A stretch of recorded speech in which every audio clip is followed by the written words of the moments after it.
Дами и господа, Алек Попов, поведете. И Александър Прокопиев.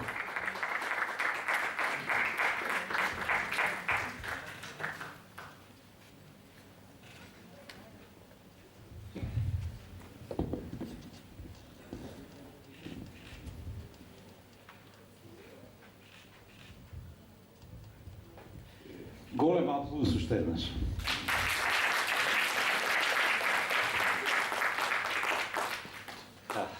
Аз сакам да кажа само, че тази вечер с нас е и другия сценарист на филма, Деляна Манева, така че аплаузи за нас.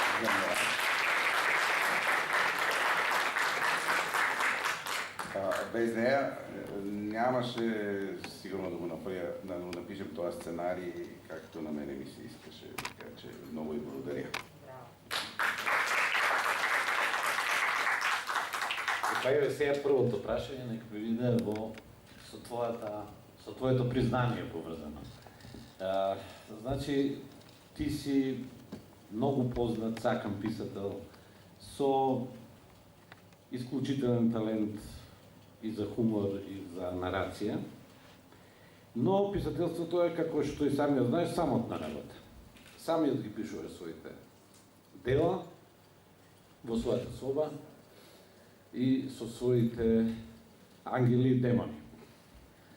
А во случај на филмот се работи за голема тимска работа и еве Дељана е твој соработник и во овој филм, исто така и во многу гледаната и во Македонија, можеби сега најпопуларна серија Преспав.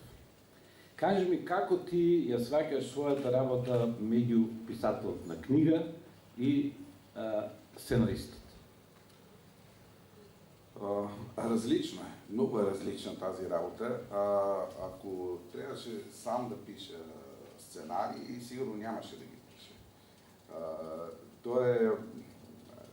Нужна е не само соработка, ами то е такова едно занимание, което има драматургия. И ти трябва да имаш до себе си некой, с който да го играете това нещо. Защото ние, когато пишуваме, всъщност го разиграваме до някъде. Правиме нещо като... Трябва, когато има една реплика, някой да може да отговори. Не е самотна работа за мен писането на драматургия. Трябва да има драматургия в самото писане. А когато пишеш роман е съвсем различна работа или разказ, когато пишеш, тогава си сам със себе си и си монологичен.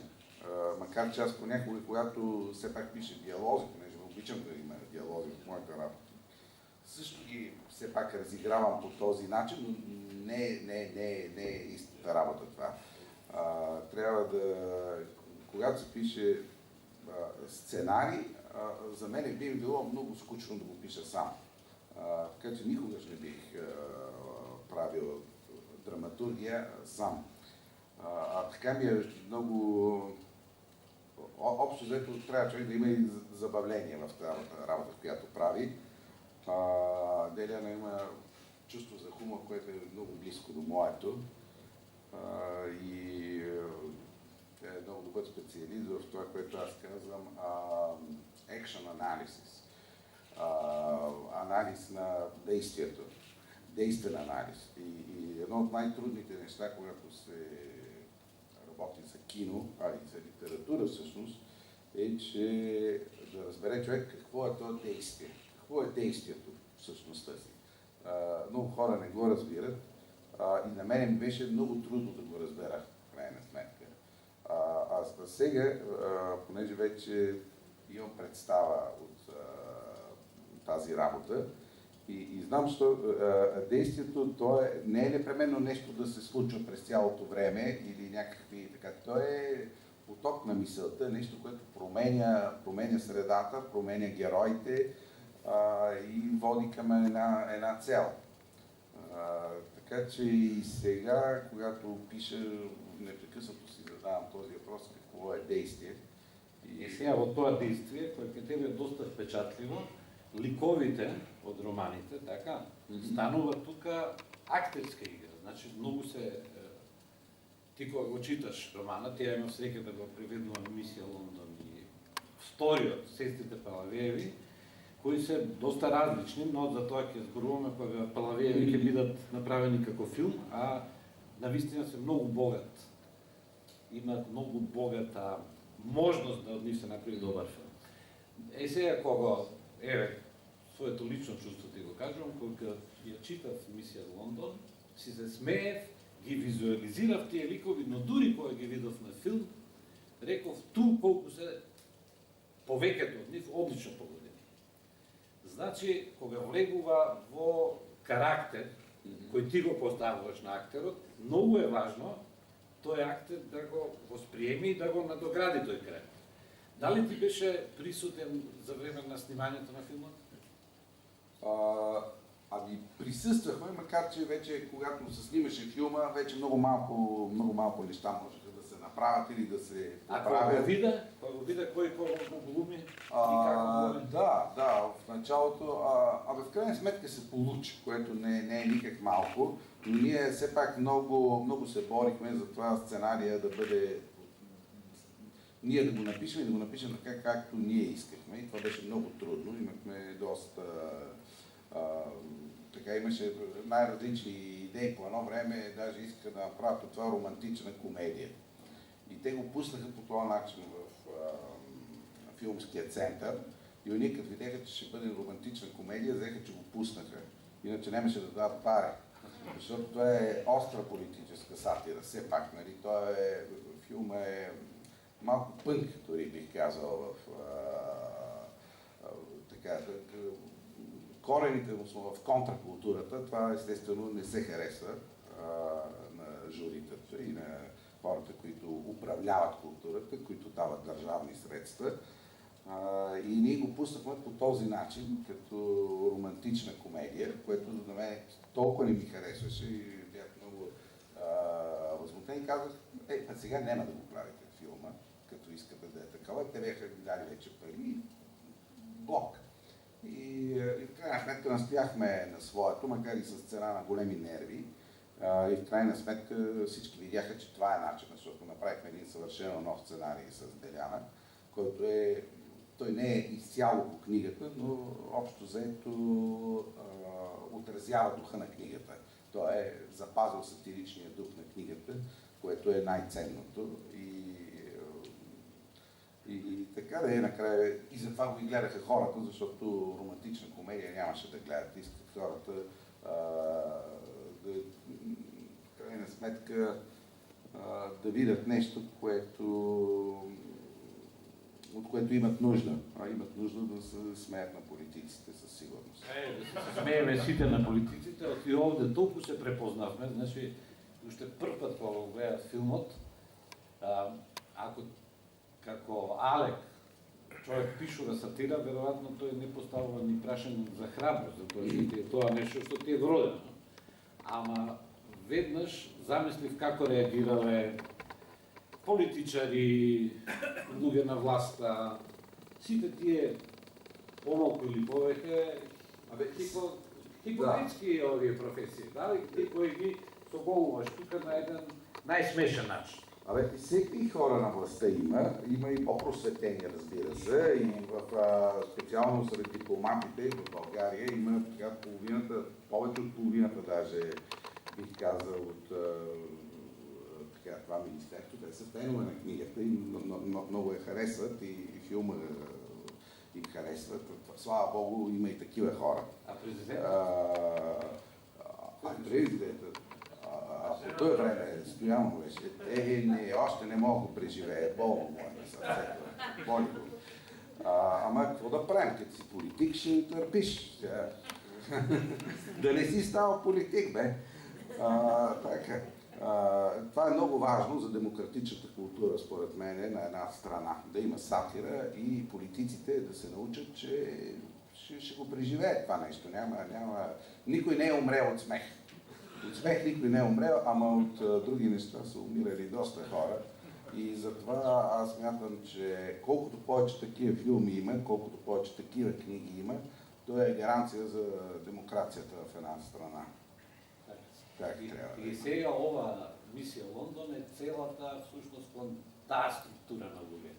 Во Сестри Палавиеви Уште една табу тема веројатно, за тој тип на луѓе, односно партизаните и борбата за ослободение. Да, тя е особена книга, за нея също ще говорим някакъв път тя е много кинематографична и тя говори за общо взето за Втората световна война, за фашизма, за комунизма, по един много смешен начин, нещо, което не се е правило, поне в нашата страна, малко като Монти Пайтън. Това е моята любима група, серия. Така, колектив от хора, които правят нещо много, много полезно и хубаво.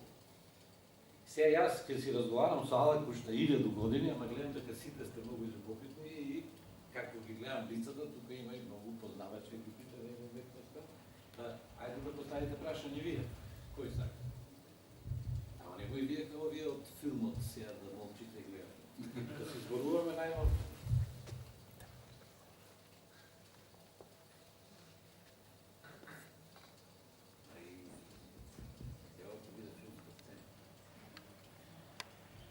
Добре, ајде продолжиме разговорот, додека не добија некој храброст. Значи, Мисија Лондон беше најгледан филм, колку што се сеќавам, убедливо во Бугарија. Беше многу гледан и кај нас, можам да ти кажам дека и во нашите кина, и после на телевизиите одеше. Кажи ми, твоето искуство со литературата си продолжува. Ти пишуваш и натаму, и романи, и стати, и цел си во тоа. Што е со твоята работа во врска со филмот? После Мисија Лондон, имаш некои други идеи? Имаме доста идеи и проекти, които, за съжаление, след този филм някакси не са се реализирали все още. Не, че сме загубили надежда, че ще стане, обаче по нашите ширини на Балкана, да кажем, не може би навсекъде, у нас като направиш нещо толкова успешно и става по-трудно. Не обичат. У нас специално има един упъх и смятат, че филмите не трябва да се гледат от много хора. Така се решили. И аз имах след този филм, нали, понеже всички бяха много възбудени, excited, и аз имах един сън тогава. Един сън сънувах и после го казах, те се смееха много. И сънувам, че се е събрала една художествена комисия и викат, ние веќе тук нататък няма да даваме пари за комерциално кино. Истина ми казват, така и стана.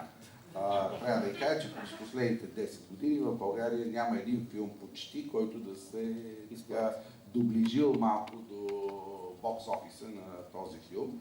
Причината е, че има едно пренебрежение към публиката, което за мен е много грозно нещо. Аз смятам, че имах случай да кажа, че снобизма по принцип в изкуството е много блъскащ. Снобизма е блъскащ във всяко друго отношение. В изкуството той води до творческа немощ. Сега да го поздравим още един важен човек по последно време в твоя живот. Теце тук. Човекът, што покрена една прекрасна серия, може би, айде тек се стане малко, да се тама што покрена една прекрасна серия кај нас, во која Дејан и ти влеговте како тандем исто и направите толку да веќе тие ликови од серијата, сите деца ги препознаваат, ги реплицираат, ги повторуваат тие сите ситуации. Мислам, стана многу публична, што викаш ти серија, затоа што многу ја гледаат и сакаат и се смеат. Какво е твоето искуство со работата со тука, со вашите глумци и режисери? Ние много харесваме ситкомите и просто, макар че в началото хич не бях сигурен какво ще стане, голяма заслуга за това да се включа в екипа има също Деляна, пак отново, защото тя каза, че това е нещо, е хубав проект, в който ще бъде добре да участваме и постепенно така, много обикнахме тази серия. Просто я обикнахме, защото това е нещо, което така винаги сме искали да правим и сега За съжаление, като не става в България да правим филми за сега, тук ще правим.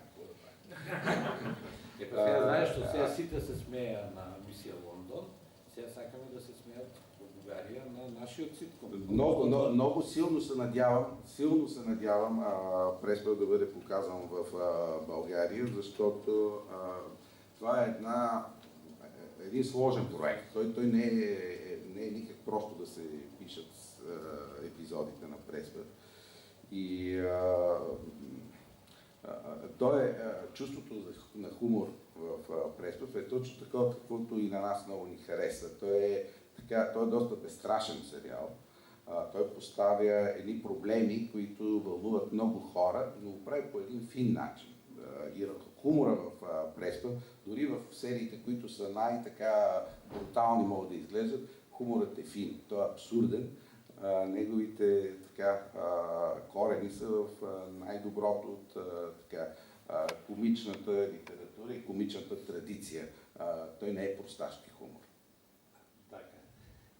Сега публиката дали по-храбро нещо да праша? Ovo je veke Monty Python, луѓе. Добро. Кажи ми, Алек, како е твоето искуство со нашиот град, со нашите луѓе, со нашето дружење и со Проза Балкан, еве да завршиме со тоа дел. А тука е и директорот на Проза Балкан, Дејан. Поздравете го, Дејан.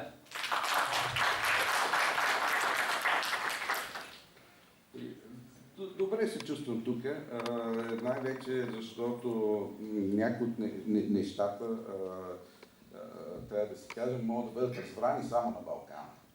И то много е хубаво, че имаме все пак по-големо пространство, защото всяка една от нашите взети сама за себе си не е чак толкова интересна, а когато всички се събереме заедно, става чудно и много разнообразно. И от това, общо взето, винаги съм гледал на Балканите като едно общо споделено пространство.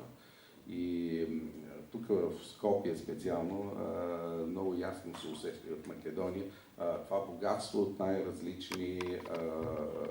най-различни хора, от етноси, култури, които общо взето съжителстват, все пак могат да съжителстват мирно. И именно когато работиме по такива проекти, когато има хора от наистина различни националности и когато работят заедно, и тогава просто няма време, а и няма и място за дребнави връжди. Така е. Него има само за радост и uživanje u работата. Голем аплауз за Алек. Попов да се разгледаме пак 100%.